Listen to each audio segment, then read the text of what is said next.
আমন্ত্রণ ব্যবসা বাণিজ্যের অর্থনীতির সর্বশেষ খবর নিয়ে নিউজ 24 এর নিয়মিত আয়োজন পূবালী ব্যাংক পিএলসি বিজনেস টাইমে। সাথে আছে আমি পিঙ্কি সানোর। এতক্ষণ দেখছিলেন সংবাদ শিরোনাম, এবার বিস্তারিত।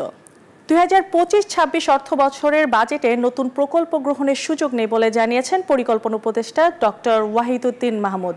রাজধানীতে এক সেমিনারে তিনি বলেন, বিগত সরকারের নেওয়া প্রায় 1200 প্রয়োজনীয় অপ্রয়োজনীয় প্রকল্প চলমান, আর দীর্ঘমেয়াদী অর্থনৈতিক লক্ষ্যমাত্রা অর্জনে অবকাঠামো গড়ার উপর জোর দেন প্রধান উপদেষ্টার বিশেষ সহকারী আনিসুজ্জামান চৌধুরী।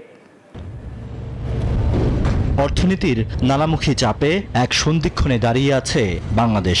এর মধ্যেই 2026 সালে এলডিসি উত্তরণের বৈতরণী পার করতে হবে। এমন বাস্তবতায় দেশের ইকোনমিক করিডোর, রপ্তানি সংযোগ এবং আধুনিক পরিবহন অবকাঠামোর উন্নয়ন জরুরি। তা না হলে প্রভাব ফেলতে পারে বিদেশি বিনিয়োগে। রাজধানীতে international chamber of commerce Bangladesh ও এশীয় উন্নয়ন ব্যাংক এডিবির যৌথ সেমিনারে উঠে আসে এমন চিত্র। মূল প্রতিবেদনে বিশ্লেষকরা বলেন, ইকোনমিক করিডোর ও আধুনিক লজিস্টিক্স অবকাঠামো উন্নয়নের মাধ্যমে টেকসই উন্নয়ন সম্ভব। How do we foster the access to the neighboring countries and the regional cooperations? বক্তারা বলেন, প্রতিযোগিতামূলক আধুনিক বাংলাদেশ গড়তে উন্নয়ন সহযোগী ও সরকারি বেসরকারি অংশীদারিত্ব প্রয়োজন। We don't have proper logistics, you see. Here we are facing the gas problem. The gas infrastructure is very poor. We are not getting gas. Few things which need to be in order to make economic corridor successful. Of course, infrastructure, policy, supply side issues. We need to attract a lot of FDI, and in that case, we must emphasize that.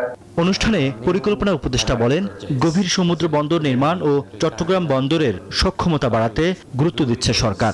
Chittagong বন্দরকে আমরা যদি ভারতের উত্তর পূর্বাঞ্চলের অঞ্চলগুলোর hinterland হিসাবে ব্যবহার করে পূর্বাঞ্চলের যে রাজ্যগুলো আছে, এগুলোতে অনেক কাঁচামাল আছে, অনেক বনজ সম্পদ আছে, অনেক খনিজ সম্পদ আছে, যেগুলোকে বাংলাদেশে এনে প্রক্রিয়াজাতকরণ করা যায়। এবং এ সময় প্রধান উপদেষ্টার বিশেষ সহকারী আনিসুজ্জামান চৌধুরী বলেন, টেকসই উন্নয়নই অন্তর্বর্তী সরকারের লক্ষ্য।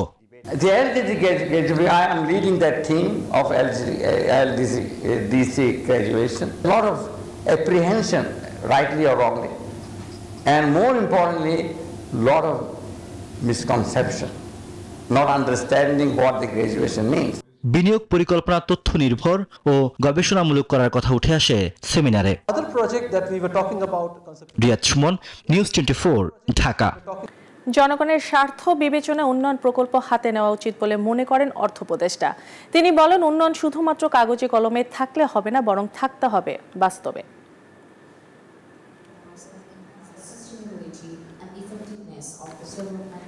সোমবার সকালে রাজধানীর একটি হোটেলে উন্নয়ন প্রকল্পের মূল্যায়ন বিষয়ে সেমিনারে এসব কথা বলেন তিনি। এ সময় অর্থ উপদেষ্টা আরও বলেন, সাধারণ মানুষের উপকারে আসে এমন ধরনের প্রকল্প নিতে হবে। এতে দেশের অর্থনৈতিক ও আর্থ সামাজিক উন্নয়ন ত্বরান্বিত হবে বলে জানান তিনি।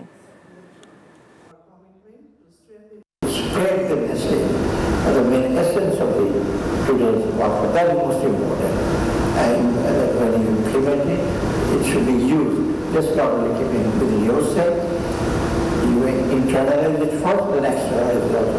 Share it out. That is, I think, successful. And we will also be successful. মূল্যস্ফীতির লাগাম টেনে জীবনে ফিরবে স্বস্তি, তৈরি হবে কাজের সুযোগ, বন্ধ হবে লুটপাট, জনগণের করের টাকা ব্যয় হবে তাদেরই কল্যাণে। আসন্ন বাজেটকে ঘিরে এমনই প্রত্যাশা সাধারণ মানুষের। বিস্তারিত জানাচ্ছেন মরিয়ম আজিজ মৌরিন, ক্যামেরায় ছিলেন আমিনুল বাবু। রাখাল চন্দ্রের বয়সটা 40 পেরিয়েছে আরো কবছর আগে। জীবনের অর্ধেকটা সময় পার হয়েছে রিক্সা চালিয়ে। সংসারের আয় ব্যয়ের হিসেবটা রাখেন ঠিকই, তবে সেই হিসেব আজকাল মেলে না সহজে। সারাদিনে রুজি করি 500, কিন্তু বাজার করতে গেলে 500 কোনো বাজার হয় না, সবকিছুর দাম বাড়তি। এই বাজারে যিনি সবকিছুর দাম যিনি কমায় দেয়, আমরা যিনি খায়া পরে বাঁচতে পারি। মানুষের কোনো কর্মসংস্থান নাই। দ্বিতীয়ত জিনিসের দাম, এখন 1 টাকার জিনিস যদি আপনি 8 আনা দেন, তাও কিন্তু খুব কষ্ট হচ্ছে। গত কবছরে মূল্যস্ফীতির চাপে পিষ্ট হয়েছে দেশের বেশিরভাগ মানুষ। তবে কর্মহীন মানুষের কষ্টটা সবচেয়ে বেশি। দেখা যাচ্ছে যে গত বছর নাকি আবার 3 লক্ষ বেকার আবার নতুন হয়ে যুক্ত হয়েছে। তো আমরা চাচ্ছি যেন বেকারত্বটা কমিয়ে আনা হয় যে কোনোভাবে হোক। বাজেট নিয়ে গভীর চিন্তা করার মানুষও কম নয় সমাজে। চট্টগ্রাম বিশ্ববিদ্যালয়ের শিক্ষার্থী ফেরদৌস শাফি মনে করেন বাজেট হতে হবে বাস্তবমুখী, বাস্তবায়নটাও জরুরি। আবার কেউ কেউ বলছেন স্বাস্থ্য ও শিক্ষার মতো খাতে নজর বাড়াতে হবে সরকারকে। হাই ইনফ্লেশনের কারণে আপনার একটা সময় বাংলাদেশে নিম্নবিত্ত, মধ্যবিত্ত, উচ্চবিত্ত ছিল, কিন্তু এই ইনফ্লেশনের কারণে আর দুর্নীতির কারণে যারা গরিব তারা গরিবই হচ্ছে, যারা বড়লোক তারা বড়লোকই হচ্ছে। এটা বাংলাদেশের জন্য, ভবিষ্যতের জন্য খুবই একটা আশঙ্কা, মানে বিপজ্জনক। যারা দৈনন্দিন কাজ করে তারপরে খাচ্ছে তারা যেন ভালো খাবার খেতে পারে, তারা আসলে বাজেট, অনেক টাকা, অনেক কিছু এগুলো বোঝে না। বাজেট নিয়ে মানুষের ভাবনা ও প্রত্যাশা হয়তো ভিন্ন, তবে প্রত্যেকের চাওয়া তাদের জীবনকে কিছুটা হলেও সহজ করবে আসছে বাজেট। বাজেটের জটিল হিসেব নিকেশে হয়তো আগ্রহ নেই অধিকাংশ সাধারণ মানুষের, তবে বাজেট ঘিরে রয়েছে অনেক প্রত্যাশা। নতুন বাজেটে সেই প্রত্যাশার হিসেব কতটা মিলবে সেটি এখন দেখার বিষয়। মরিয়ম আজিজ, মরিন, নিউজ 24, ঢাকা। 29শে মের মধ্যে এনবিআর চেয়ারম্যান আব্দুর রহমান খানের অপসারণের দাবি জানিয়েছে এনবিআর সংস্কার ঐক্য পরিষদ। চেয়ারম্যানের প্রতি বিশ্বাস ও আস্থার চরম সংকট তৈরি হয় এই দাবির ধারাবাহিকতায় এনবিআর চেয়ারম্যানের সাথে লাগাতার অসহযোগ কর্মসূচি চালিয়ে যাবেন তারা। দুপুরে এক সংবাদ সম্মেলনে কর্মচারীরা অভিযোগ করেন, ফ্যাসিস্ট সরকারের আমলে সুবিধাভোগী প্রশাসনের এই কর্মকর্তা তার পূর্ববর্তী পদে থাকা অবস্থায় ব্যাংকিং খাতে বিশৃঙ্খলা সৃষ্টি করেছে। জুলাই পরবর্তী সময় নির্দিষ্ট গোষ্ঠীকে কর ফাঁকির বিষয়ে সহযোগিতা করতে এনবিআর এর গুরুত্বপূর্ণ অডিট কার্যক্রম বন্ধ করেন তিনি। এ সময় অধ্যাদেশ সংশোধনে সরকারের উদ্যোগকে স্বাগত জানিয়ে কর্মবিরতিতে ক্ষতি পুষিয়ে নিতে নির্ধারিত সময়ের বাইরেও কাজ করার ঘোষণাও দেয় এনবিআর সংস্কার ঐক্য পরিষদ। আজ থেকে সকল দপ্তরে পূর্ণ উদ্যমে কাজ চলছে। তবে আমাদের দ্বিতীয় দাবি অর্থাৎ অবিলম্বে জাতীয় রাজস্ব বোর্ডের বর্তমান চেয়ারম্যানকে অপসারণের দাবিটি এখনো পূরণ হয়নি। আমরা আশা করছি সরকার খুব শীঘ্রই এই দাবির পক্ষে একটি ইতিবাচক সিদ্ধান্ত প্রদান করবে। উল্লেখ্য, এরই ধারাবাহিকতায় ইতিপূর্বে ঘোষিত এনবিআর চেয়ারম্যানের সাথে লাগাতার অসহযোগ কর্মসূচি যথারীতি অব্যাহত থাকবে।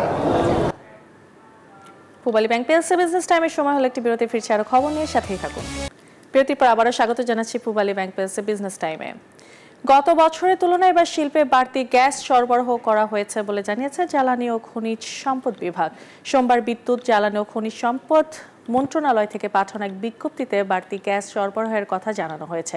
এতে বলা হয়, গত বছরের প্রথম 4 মাসের তুলনায় এবারের প্রথম 4 মাসে শিল্পে 21% বাড়তি গ্যাস সরবরাহ করা হয়েছে। এছাড়া শিল্প প্রতিষ্ঠানে গ্যাস সরবরাহের বিষয়ে বিভিন্ন সংবাদপত্রে শিল্প সংশ্লিষ্ট সংগঠন সমূহের প্রতিনিধিদের বিভ্রান্তিকর বক্তব্য পেট্রো বাংলা নজরে এসেছে, যার পরিপ্রেক্ষিতে শিল্প প্রতিষ্ঠান গ্যাস সরবরাহের প্রকৃত পরিস্থিতি বিজ্ঞপ্তিতে ব্যাখ্যা করা হয়েছে।